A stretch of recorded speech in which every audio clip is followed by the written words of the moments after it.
안녕하세요. 결혼 4년 차에 이혼한 30대 직장인입니다. 불행인지 다행인지 전 남편과 사이에 아이는 없습니다.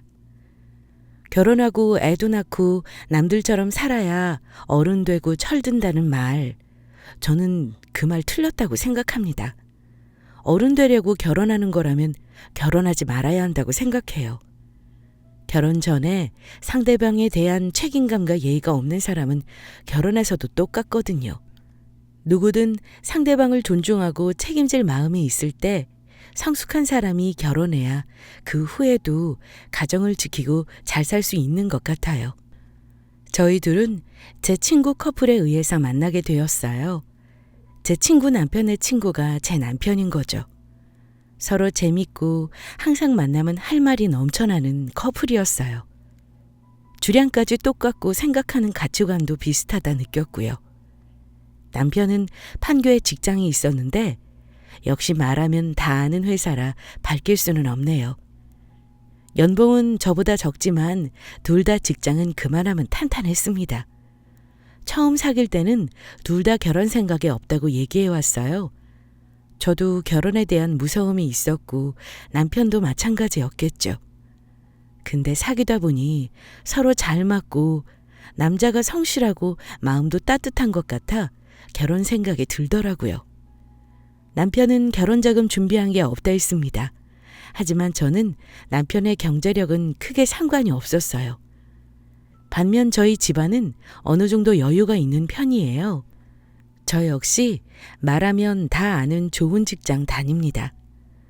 부모님은 퇴직하셔서 연금 받고 있지만 조부모님 때부터 농사짓던 땅이 개발되면서 보상을 어느 정도 받았어요. 결혼할 때 수도권 30평대 집과 2000cc 자동차 부모님이 모두 해주셨고요. 엄마는 네가 좋다는 사람이랑 행복하면 엄마랑 아빠는 그걸로 만족이야. 다만 네가 선택한 삶이니까 힘든 일이 있더라도 후회하지 말고 열심히 살아. 시댁이 없어 보여 마음이 걸리긴 하지만 시어머니는 좋은 분 같아 배둔데. 이렇게 말씀하셨어요. 저희 부모님도 하나밖에 없는 딸, 저희랑 비슷한 시집 보내고 싶으셨겠죠. 그래도 저를 믿고 제가 좋다는 사람이니 지지해 주셨던 분들이십니다. 남편도 그건 저희 부모님께 고마워했습니다. 그나마 자기가 직장 생활하면서 모아놓은 2천만 원을 제게 주었던 게 다였어요. 그거 빼고 결혼할 때 신랑 집에서는 일체 해준 게 없습니다. 친정은 형편이 어려운 시댁에 아무것도 바란 게 없고 둘이 행복하게 살기만을 바라고 있습니다. 남편은 지방에 살았어요. 그 동네에서도 가장 오래된 집이었고 인사하러 갔을 때 아직도 재래식인 화장실을 보고 기겁했습니다. 가지고 있는 재산이라곤 깔고 앉아있는 그 낡은 집이 전부였습니다. 그런 환경에서 남편은 대체 어찌 공부를 했나 싶게 열악했어요. 아버님은 건축일, 말이 좋아 건축이지 공사판 같은 곳을 다니셨습니다. 결혼하고 보니 시댁이 가난한 건 시아버지 때문이었습니다. 아버지는 술을 아주 좋아하셨는데요. 남편 어릴 때부터 어머니 속을 많이 썩이시기도 했고 털어먹기도 많이 했다고 했습니다. 제가 들은 것만 그 정도인데 모르긴 몰라도 도박도 하고 여자 때문에도 어머니를 많이 힘들게 한 듯 했습니다. 결혼할 때 남편은 자기 상황에 대해 숨기는 게 없었어요. 지금 같으면 절대 결혼 안 할 조건인데 그땐 뭐가 홀렸었는지 남편하고 살면 잘 살 수 있다고 착각을 했죠. 남편은 처음 인사하러 갈 때도 자기 아빠 보고 놀라지 말라고 미리부터 여러 가지 얘기를 해줬었는데 처음 본 남자친구 가족은 글쎄요. 저는 솔직히 그런 가족 유형이 주변에 없어서 처음 겪어봤습니다. 드라마에 나오는 가부장적이고 폭력적인 시아버지에 순종하는 시어머니, 주눅든 자식들. 그런데 아들은 큰 소리치고 딸은 집안의 종년처럼 부리는 그런 분위기였어요. 하지만 천만다행이랄지 시어머니는 참 좋은 분이었습니다. 이해심 많고 따뜻한 분이었어요. 다만 가난 때문에 찌들어 계실 뿐이었죠. 제가 본 시어머니는 되게 똑똑한 분이심에도 가부장적인 시대에 희생당한 대표적인 케이스였습니다. 그 당시에 그런 여자들이 많았잖아요. 시아버지는 며느리가 보는 앞에서도 시어머니를 면박 주고 무시하는 언행을 많이 하셨던 분이라 결혼하고 나서 제가 놀란 적이 많았어요. 어머니는 결혼할 때 저희 내외에게 해준 것이 없는 것에 되게 미안해 하셨어요. 저희가 시댁에 이것저것 사들고 가면 항상 그러셨습니다. 자꾸 돈 쓰지 말라니까 뭘 그렇게 사들고 오니. 다음부터는 그러지 마라. 빈손으로 와도 괜찮으니까 절대 돈 많이 쓰지 말어. 어머니도 참, 저희 부모님이 시부모님 댁 갈 때 절대 빈손으로 가지 말라 그러셨어요. 뭐가 비싸다고 그러세요? 그래봤자 과일인데요. 제가 이렇게 말해도 어머니는 늘 미안해하시고 없는 살림에 저희 반찬까지 챙겨 들려 보내시곤 했습니다. 그런데 아버지는 저희 부부가 자주 시댁에 안 온다는 걸 못마땅해 하셨어요. 예전 같으면 결혼해서 시부모님 모시고 사는 게 당연했다. 니들끼리 편하게 살면 자주 오기라도 해야지. 한 달에 한 번 올까 말까 하니? 앞으로 신경 써라. 아버지가 이렇게 말씀하시면 아이고 참 그만 좀 하세요. 집이라도 멀쩡해야 애들을 끼고 살죠. 이상한 소리 좀 하지 말아요. 이 양반아, 사돈댁에서 애들 편히 살라고 집까지 해줬으면 고마운 줄을 알아야지. 행여 어디 가서 그런 소리 절대 하지 마세요. 욕먹으니까. 아가 신경 쓰지 마라. 한 달에 한 번은 무슨, 직장 다니는데 주말에 쉬어야지. 그냥 명절에만 와도 된다. 어머니는 항상 이런 식으로 가부장적인 아버지의 방패막이를 자처하셨습니다. 시아버지는 나이가 들기도 했고 제가 시집 오면서 어머니를 대하는 게 누그러졌다고는 하지만 어머니가 며느리 편 들어주는 걸 되게 고깝게 여기셨던 것 같습니다. 제 남편을 앉혀놓고 쓸데없는 주의식 교육을 하시곤 했죠. 예를 들면 이런 말이었습니다. 여자는 남자가 길들이면서 살아야 한다. 여자한테 돈을 절대 맡기면 안 된다. 남자가 돈 주머니를 차고 있어야 여자가 남자를 우습게 안 보는 거다.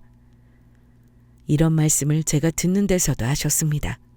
그런 소리를 듣고 남편은 고개를 끄덕끄덕 했었죠. 물론 아버지 말이 맞아서 그랬다고 생각하지는 않습니다. 아버지 성향을 아니 대충 맞춰드린 거죠. 하지만 사람이 환경에 영향을 받는 동물이다 보니 아무리 자기는 아버지와 다르다고 해도 제가 살면서 느낀 건 남편도 아버지와 닮은 점이 많다는 거였습니다. 신혼부부가 결혼 초반에 많이 싸우는 거 아시죠? 평생 전혀 다른 환경에서 살다가 같이 살다 보면 서로 맞춰가야 하는 게 한두 가지가 아니죠. 저와 남편이 가장 많이 다퉜던 게 누구나 그렇듯 가사분담 문제였어요. 남편은 집이 그냥 놔두면 저절로 깨끗해지는 줄 아는 사람이었습니다. 둘이 맞벌이를 하는데도 남편은 자기 몸만 깨끗하게 할 줄 알았지 다른 거엔 관심이 없었어요. 그래서 다시 가르치느라 힘들었습니다. 그래도 그때는 남편이 제 눈치를 보던 때라 제가 잔소리하면 들어주긴 했어요. 또 한 가지 싸울거리는 남편은 아버지를 닮아 술을 너무 좋아했어요. 결혼 전에야 같이 술 먹고 다니니 몰랐는데 남편은 결혼하고 나서도 술자리나 친구 모임을 너무 좋아했습니다. 저도 회사 다니면서 회식도 하고 친구 만나는 거 좋아하는 사람이라 그런 거 다 이해 못하지는 않습니다. 하지만 어느 정도껏 이어야지요. 돈도 없는 주제에 어디 가서 있는 척은 그렇게 하는지. 술값 자기가 내는 건 기본이었고 노래방은 남자끼리 가면 당연히 도우미를 불러서 노는 사람이었습니다. 그러니 싸울 일이 많았죠. 하지만 제가 정해준 선을 넘지는 않아서 일방적인 잔소리로 끝나곤 했습니다. 그 즈음에 시아버지는 몸이 안 좋으셔서 그나마 다니던 일도 못 다니시고 집에서 삼시세끼를 다 어머니한테서 얻어먹는 것도 모자라 술도 엄청 많이 드셨답니다. 어머니가 아마 많이 힘드셨을 거예요. 당뇨에 고혈압에 걸어다니는 종합병원이셨는데 제가 결혼하고 1년도 안 돼요. 아버지가 돌아가셨습니다. 솔직히 이런 말하면 안 되는 거 알지만 차라리 잘된 일인 것 같았습니다. 어머니가 늘 아버지가 저지른 일 수습하고 먹여 살린 거나 다름없으셨는데 이제는 좀 편히 사시려나 했습니다. 미우나 고우나 가족이니 싫어도 그냥 봐야 하는 수밖에 없는데 뭐랄까 골칫거리가 해결되니까 맡겼던 하수구가 뚫리는 것처럼 숨통이 트이는 느낌이었습니다. 친정엄마는 시아버지 장례를 치르고 나서 저희 시어머니가 걱정되셨던 것 같아요. 이제 시어머니 혼자 되셨는데 니들이 좀 좋은 집에서 모시는 걸로 상의해봐라. 지금 사는 집에 화장실도 불편하다며? 혼자 사시기 좋은 집으로 이사하게 도와드리는 게 어떠니? 하시며 혼자 남게 된 시어머니를 걱정하셨습니다. 제 생각에도 그래야 할 것 같았어요. 그동안 시아버지 고집으로 집에 돈도 못 들이고 그렇게 불편하게 사셨는데 이제는 좀 좋은 환경에서 사시도록 도와드려야겠다는 마음을 먹었습니다. 남편은 오히려 시큰둥했어요. 저 역시 시골집을 부수고 다시 짓는 게 아니라면 굳이 돈을 들이기보다 저희 집하고 왕래가 쉬운 곳으로 이사를 오시는 게 나을 듯 했고요. 그런데 그때 아버지가 좋은 얘기를 해주셨습니다. 친정아빠는 예전에 조부모한테 땅을 물려받으시고 보상을 받아 재산을 늘린 경험으로 부동산에 관심이 많으셨어요. 그런데 시어머니 사시는 인근 도시에 대규모로 개발을 한다는 정보를 어찌 들으셨는지 땅은 사야 한다고 말씀하시면서 시어머님이 시골집 한 돈으로 땅을 사시라 했습니다.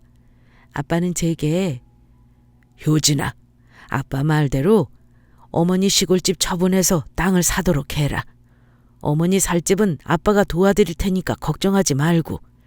세류동에 빌라 있는 거 지금 전세 만기 돼가니까 거기 들어가서 사셔도 된다. 너 알다시피 부동산 투자는 기회 왔을 때 잡는 게 중요한 거 알지?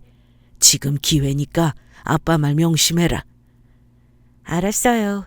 지난번에 말씀드렸더니 어머니도 마음은 동하는 것 같으셨어요. 그냥 저한테 미안해서 선뜻 대답을 못 하시더라고요.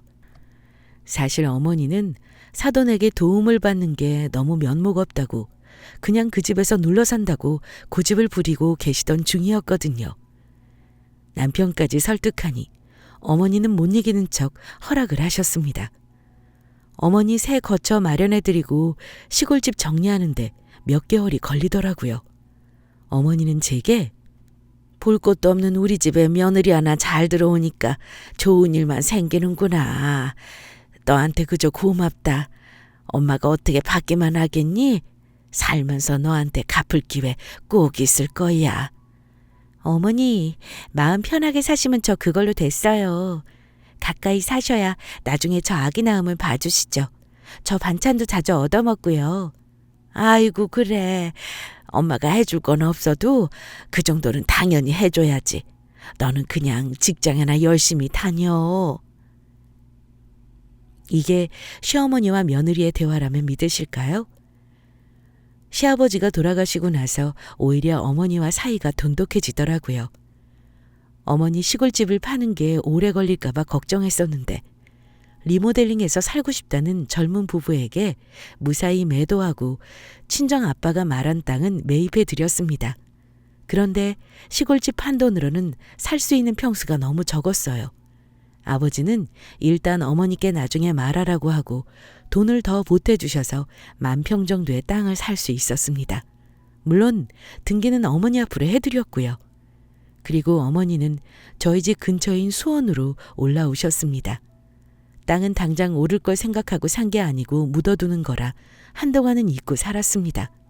그런데 3년도 채 지나지 않아 아빠 말대로 어머니 땅이 대박이 터졌습니다. 개발 호재가 터지면서 주변 땅이 호가가 크게 오른 건 물론이고 보상받을 때까지 더 오를 거라고 하더군요. 당장 돈이 되는 건 아니지만 정말 기분이 좋았죠. 이제 저도 나이도 나이인지라 아이를 가지려고 계획하고 있었기에 앞으로 좋은 일만 있겠구나 했어요. 남편 역시 땅이 대박이 나니 정말 좋아지긴 했습니다. 하지만 문제가 생긴 건 그때부터였어요. 남편은 어머니에게 땅을 일부 팔아서 자기를 달라고 조르기 시작했습니다. 엄마, 그거 나중에 판다고 얼마나 더 오른다고 그래. 그냥 지금 팔아서 돈으로 가지고 다른 데 투자하자고요. 내 말이 맞다니까. 엄마가 평생 없이 사니까 돈을 다룰 줄 몰라서 이러는 거지. 돈 있는 사람은 그 땅 진작에 다 팔고 다른 데 투자한다니까. 그런 소리 마, 이 자식아. 너 이 땅이 엄마 이름으로 돼 있다고 전부 네 거 된다고 착각하지 마라. 네 색시 아니었으면 그 땅 살 수도 없었다는 거 모르니? 엄마는 아직 할 생각 없다. 다 생각이 있어서 그러는 거니까 엄마 조르지 마. 엄마, 그럼 일부라도 팔아서 좀 줘요. 나야말로 불쌍해. 평생 큰 돈 가져본 적도 없고 처가에 신세만 지고 살잖아. 그리고 엄마 나 결혼할 때 아무것도 안 해줬잖아요. 그거 지금 해준다고 생각하고 나 땅 팔아서 줘요. 엄마가 니들 모른 척하고 살겠니? 다 때가 있는 법인데 너 왜 엄마를 못 살게 굴고 일을 그르치려고 그러니? 너 이러는 거 네 색시도 알아? 어머니는 남편이 어머니 땅을 팔아달라고 조른다고 제게 몇 번 말씀하셨어요. 그때마다 부부싸움이 된 건 물론이고요. 남편은 자기네도 땅 때문에 벼락부자 소리 듣고 살 수 있는데 어머니가 궁상맞게 산다고 화를 냈습니다. 그래서 제가 남편에게 말했습니다. 당신은 그 땅을 산 게 당신이 잘나서 산 줄 알아? 당신 그런 거 하나도 관심 없었잖아. 경제관념도 없는 사람이야, 당신은. 어머니 땅으로 등기해드렸으면 가만히 있다가 주신다고 할 때 고맙게 받을 것이지. 왜 지금 달라고 난리야? 우리가 지금 부족하게 사는 것도 아니잖아. 애도 없어서 들어가는 돈도 없는데. 당신 술값 웬만한 집 한 달 부식비인 거 알고 있어? 술이나 그만 먹고 다녀. 나도 참는 거에 한계가 있으니까. 내가 술 먹어서 너한테 피해 준 거 있냐? 내 돈으로 먹고 내 돈으로 감당하는데 당신이 무슨 상관이야? 억울하면 당신도 먹고 다녀. 이렇게 어이없게 자기 합리화를 시키곤 했습니다. 게다가 그때부터는 모은 바람이 불었는지 제 잔소리에도 아랑곳하지 않고 외박까지 대놓고 하면서 술을 먹으러 다니고 친구들과 골프 치러 간다며 여행을 가기도 했습니다. 그나마 제 눈치 보면서 도와주셨던 집안일은 아예 손을 놔버리더라고요. 그때 남편과 저는 부부 사이가 별로 좋지 못했어요. 신혼 초부터 싸웠지만 고쳐지지 않는 남편의 술버릇 때문에요. 그날도 나를 거의 새고 술 냄새와 여자 화장품 냄새가 뒤섞인 채 집에 들어서는 남편에게 그랬습니다. 그냥 신발 벗지 말고 나가. 나가서 술집에서 그냥 살아. 못 나가? 여기가 네 집이면 다냐? 쥐가 뭔데 남편한테 나가라 말아야? 꼴 보기 싫으면 네가 나가. 저는 너무 화가 났지만 남편이 그냥 다음부터 조심하겠다고 사과만 하면 넘어가 줄 생각이었는데 적반하장으로 나오는 남편이 너무 괘씸했습니다. 그런데 남편의 반응이 정말 가관이었습니다. 너 말 잘했다. 나 너랑 살기 싫은 거 알아? 우리도 이제 땅 부자 됐는데 돈 좀 쓰면서 살고 싶은데 말이야. 너 때문에 돈줄이 꽉 묶여서 하고 싶은 걸 하나도 못해. 나 너랑 안 살고 싶어. 너 그랬지? 당신네 부모도 당신이랑 비슷한 집에 시집 보내고 싶으셨다며. 그럼 지금이라도 그렇게 하시라 그래. 당신 반품한다 그러라고. 우리 집 이제 부자야 부자. 근데 내가 왜 당신이랑 사냐? 당신 말 다 했어? 그게 당신 속마음이니? 나는 적어도 당신이 나한테 고마워하고 있는 줄 알았는데. 제 말에 남편은 고맙기는. 그동안 나도 얼마나 당신 눈치 보고 산 줄 알아? 나도 이제 하고 싶은 거 하면서 자유롭게 살고 싶다. 이러길래 너무 충격을 받았습니다. 기껏 없는 집에 시집와서 희로애락 함께하고 잘 살게 해줬더니 이제 돈 좀 만지게 되니 저렇게 돌변하다니요. 아무래도 그런 이유만으로 남편이 저렇게 자신만만하게 나온다는 게 뭔가 석연치가 않았습니다. 남자가 여자에게 실증을 내는 순간이 언제겠습니까? 바로 다른 여자가 생겼을 경우죠. 확실한 건 아니지만 남편이 뭔가 나를 속이고 있다는 생각이 들더라고요. 한번 의심이 가기 시작하니 남편을 몰래 감시하기 시작했는데요. 얼마 지나지 않아 저한테 꼬리가 밟혔습니다. 알게 된 것도 웃겼어요. 남편이 꼼꼼한 성격이 아니다 보니 잘 감추지도 못합니다. 남편 옷을 세탁하려고 하다 보면 꼭 주머니에서 노래방 라이터나 유흥업소에서 쓴 영수증이 나오곤 했는데 한 번은 무슨 모텔 이름이 적힌 라이터가 나왔어요. 처음 봤을 때는 별다른 의심을 안 했습니다. 그런데 그 후로 같은 모텔 라이터를 몇 번을 발견했어요. 그때 뭔가 이상하다 싶었습니다. 촉이 온 거죠. 라이터에 적힌 모텔에 전화해보니 저희 집에서 멀지도 않았어요.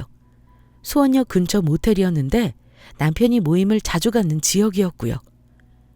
새벽에 남편 폰으로 전화 온 적이 가끔 있었는데 한동안 지켜보니 같은 번호더라고요.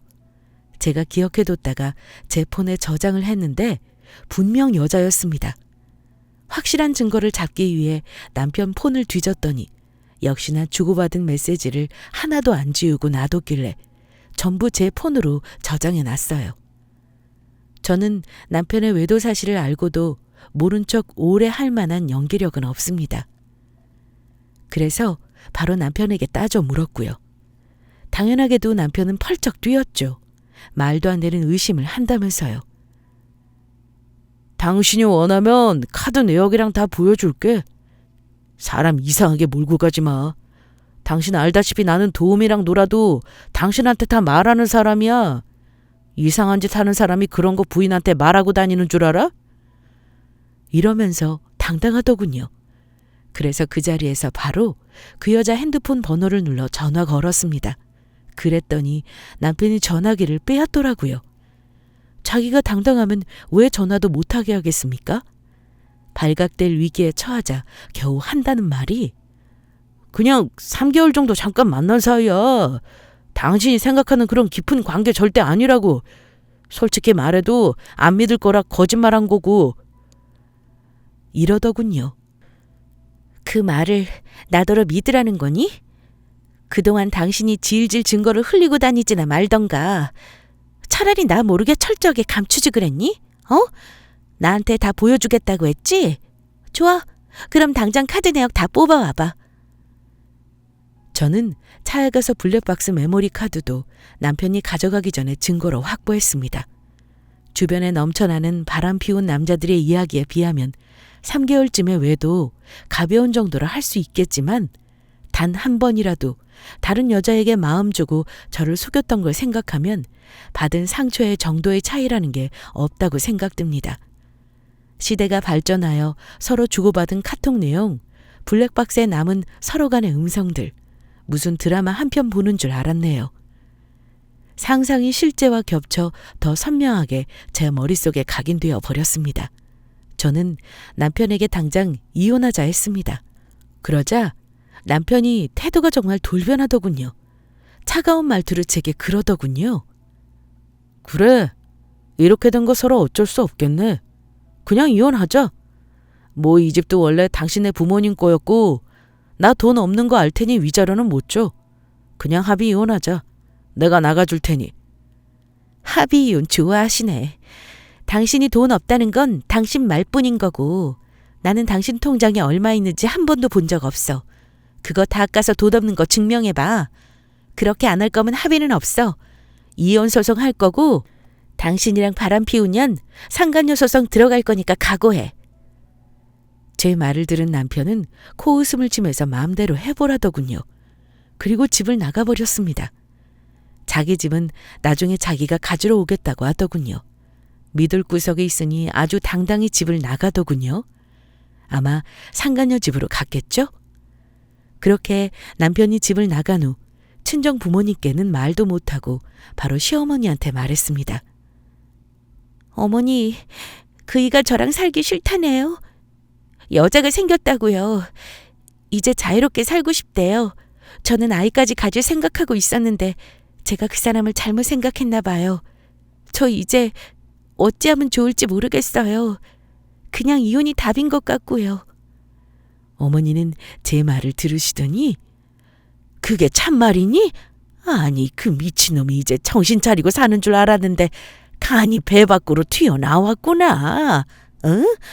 저한테 가불한 마누라 얻었으면 잘하고 살 것이지 기어코 지혜비 따라가는구나.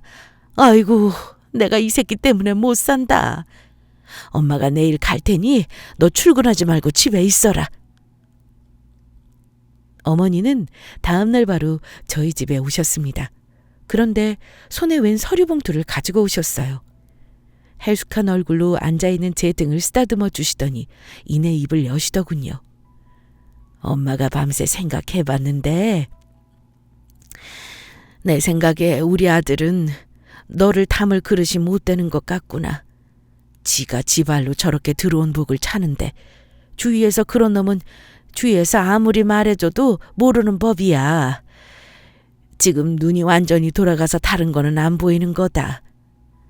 자, 이거 받아라. 엄마 땅 등기 권리증이야. 갑자기 등기 권리증을 내미는 어머니에게 놀라 물었습니다. 어머니, 이건 제게 왜 주시는 건데요? 어머니도 저 그냥 이혼하길 바라시는 거예요? 제 말에 어머니는 세상에 아들 자식 이혼하는 거 바라는 엄마가 어딨겠어. 그런데 너를 보니까 할 짓이 아니다 싶어서 그런다. 엄마는 이 땅 산 거 다 네 덕인 거라고 생각하는 사람이야. 너 아니었으면 그런 생각을 했겠니? 사돈댁에서 엄마 살 곳 마련해 주셨는데 그렇게 안 도와주셨으면 엄마 시골집에서 고생하면서 아직도 살고 있었을 거야. 엄마 땅 절반은 너한테 언젠가는 주려고 했다. 어머니는 가지고 계신 땅의 거의 절반이 넘는 지분을 제게 이전하라며 등기 권리증을 주셨습니다. 증여세 걱정하지 말고 등기 이전하라면서요. 절대 네 남편한테는 말하지 말고 등기 이전 끝나면 이혼해라. 너 애 안 생기는 것도 어찌 보면 그놈 탓인지도 몰라. 개망나니 같은 놈하고 사느라 고생 많았다. 네 덕에 인간 좀 되려나 했는데 술 좋아하고 여자 좋아하는 타고난 본성은 못 고치는 건가 싶구나. 아직 나이도 젊은데 그렇게 썩지 말고 재미나게 살아야 하지 않겠니? 이러셨습니다. 저는 선뜻 그렇게 하겠다 대답을 못하고 있었어요. 어머니, 제가 어떻게 그렇게 하겠어요. 이혼하더라도 제가 이 땅을 이만큼이나 바란 것도 아니고요. 아무 소리 말고 내 말대로 해. 네 친정아버지가 돈 보태주신 거 아니었으면 이만큼 사지도 못했을 거 엄마 다 알아. 엄마 도장이랑 다 놔두고 갈 테니까 최대한 빨리 등기해 놓으렴. 어머니는 던지듯이 제게 서류를 주시고는 돌아가셨습니다. 한참을 고민한 끝에 저 그 땅 받기로 했습니다. 남편한테 위자료 받는 셈 치려고요. 어차피 서로 이혼에 대한 합의는 어느 정도 되었겠다. 받아갈 위자료가 적어서 억울했는데 어머니한테 미안해하지 않고 뻔뻔해지려고 결심했습니다. 저는 바로 어머니 명의 땅의 절반 정도를 제게 명의 이전했습니다. 증여세가 어마어마하긴 하더라고요. 어머니는 어디서 돈이 나셨는지 증여세도 내주셨습니다. 저는 내주신 거 마다하지 않았어요. 막상 거액의 땅을 물려받으니까 뭔가 전투력이 상실된 느낌이 들었어요. 돈이 생기니 억울한 감정이 수그러들면서 그냥 빨리 남편과 갈라서고 싶었습니다. 한 달이 다 돼가도록 남편 새끼는 자기 집만 쏙 빼가는 거 말고는 코빼기도 비추지 않았고요. 그래서 제가 먼저 연락했습니다. 이혼해 줄 테니 도장 가지고 와. 합의 이혼하고 깨끗하게 갈라서자. 언제는 소송한다고 난리치더니 왜 마음이 바뀐 거야? 좋아, 잘 생각했어. 서류 작성해놔. 가서 도장 찍을 테니까. 아, 법원도 같이 가야 하나? 남편 놈은 이혼해주겠다고 순순히 나오니 아주 들떠서는 당장 도장을 가지고 오겠다고 하더군요. 그런데 당장 올 것처럼 말하던 놈이 며칠을 온다는 말을 없길래 뭔 일인가 싶었는데 연락도 없이 주말에 초인종이 울리는 겁니다. 그런데 그건 다름 아닌 시어머니셨습니다.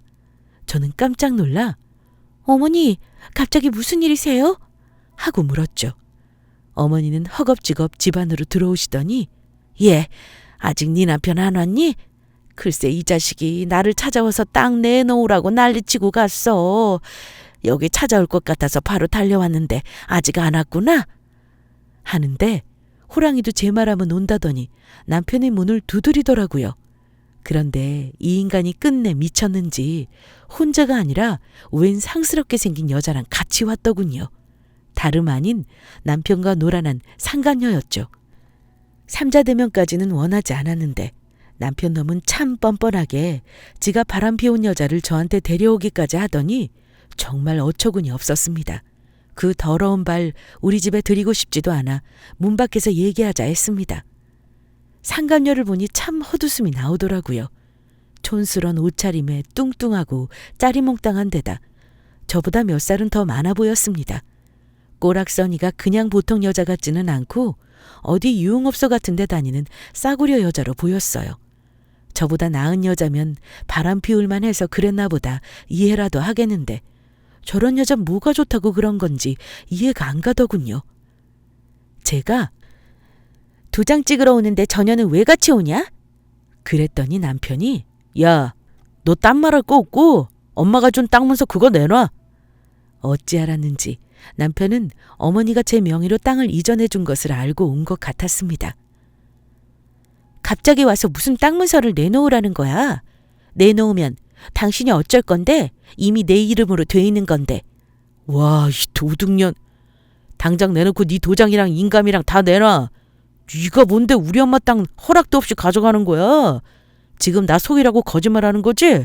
엄마, 빨리 엄마 땅 문서 주세요. 둘이 나 모르게 왜 그런 짓 해요?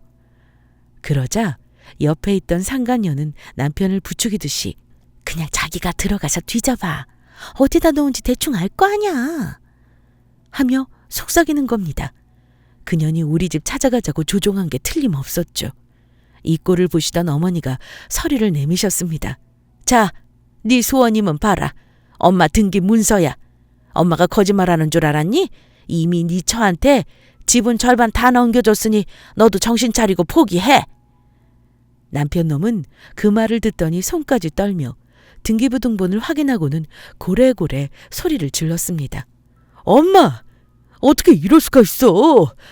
내가 아들인데 어떻게 며느리한테 땅을 주냐고. 내가 그걸 어떻게 포기를 해?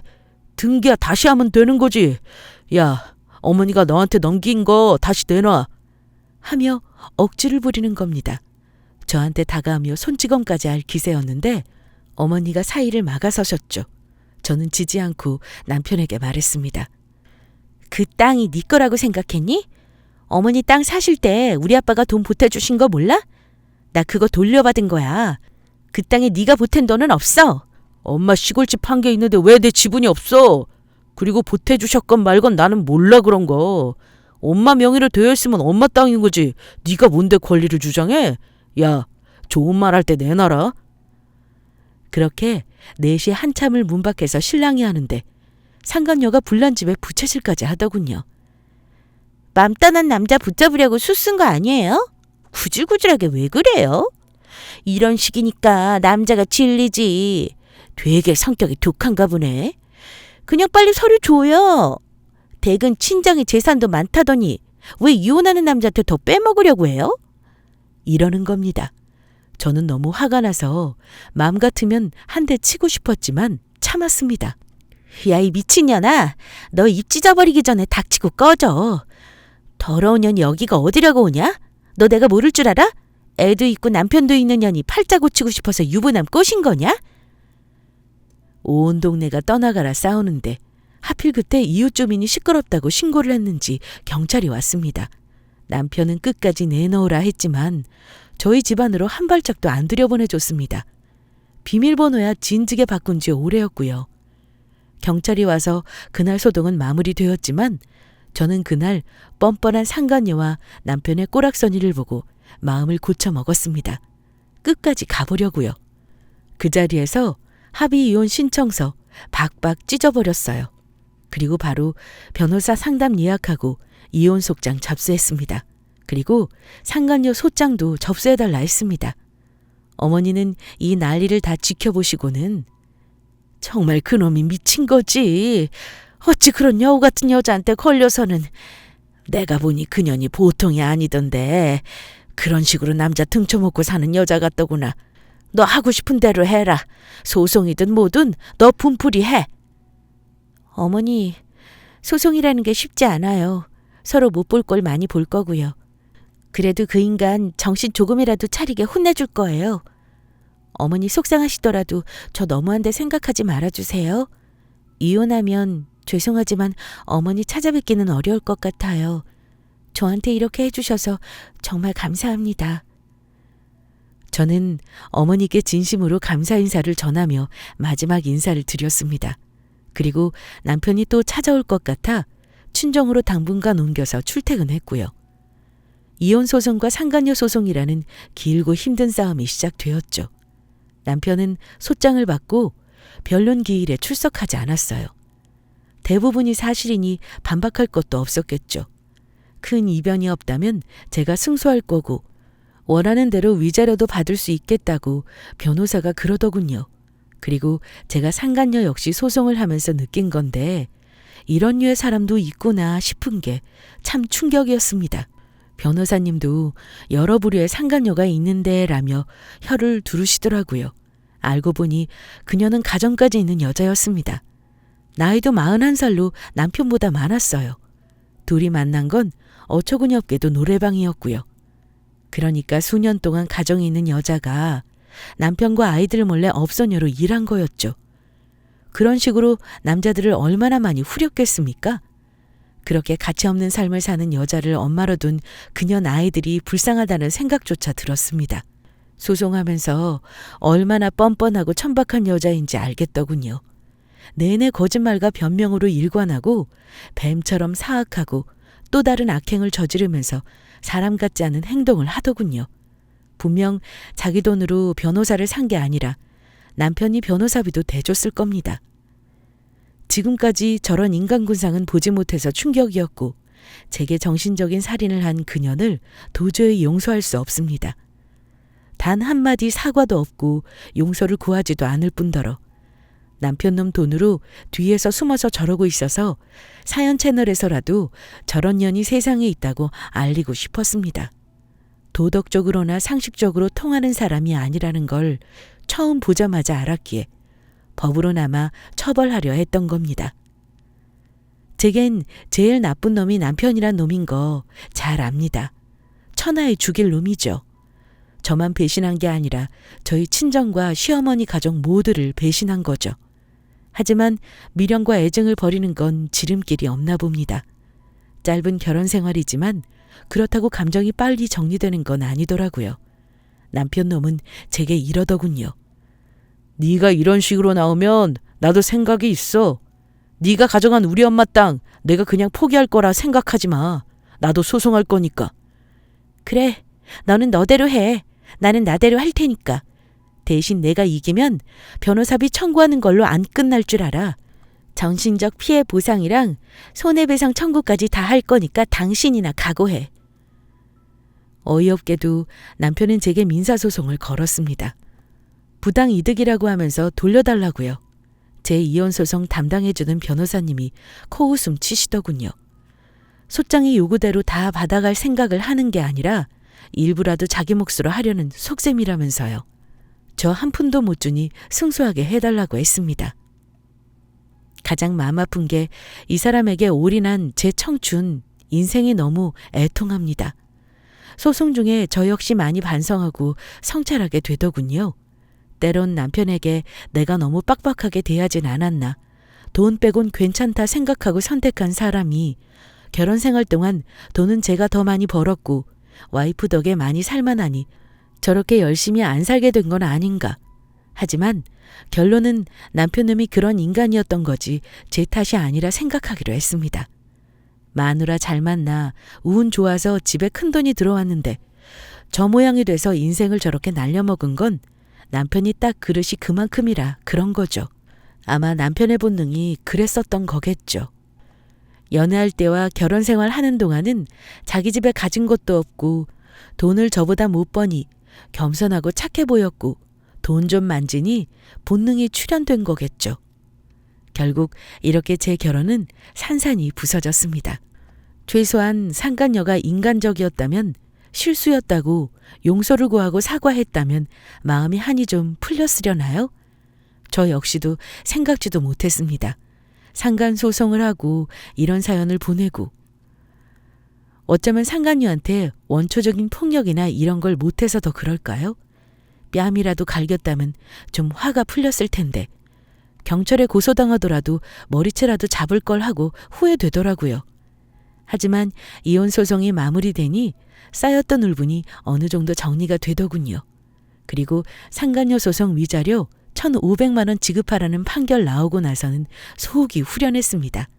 그년이 항소할 줄 알았는데 최소한의 양심이 있어서인지 아니면 귀찮아서 그랬는지 거기서 끝내더군요. 아마 짐작컨대 남편 돈으로 위자료 마련해서 줬겠지 싶네요. 남편 놈한테는 위자료 2,000 받았습니다.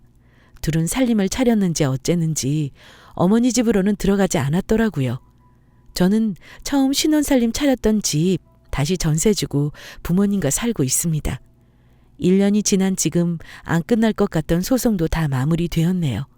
아참, 남편이 건 민사소송은 어찌 되었는 줄 아세요? 그렇게 큰 소리 쳤는데 1심 재판 전에 이유 없음으로 기각되었습니다. 어찌나 웃었는지 변호사님도 어이없어 하더군요. 저희가 답변서 준비도 철저히 했거든요. 그런데 남편은 본전도 못 건지고 말았습니다. 법도 착한 사람 편인가 봐요. 몇 년 사이에 인생 경험 참 많이 했네요. 앞으로는 제 행복만 생각하면서 살까 합니다. 가끔 어머니께 안부 인사는 드리고 있어요. 하지만 찾아가지는 않으려고 합니다. 다시 생각해도 며느리께 그렇게 하는 게 쉽지는 않은 건데 참 대단한 분이라고 생각해 봅니다. 이 채널을 빌어 어머니께 감사하다고 꼭 말씀드리고 싶네요. 제 사연 여기까지입니다. 재미있게 들으셨다면 행복하라는 댓글 한마디씩 부탁드립니다. 감사합니다.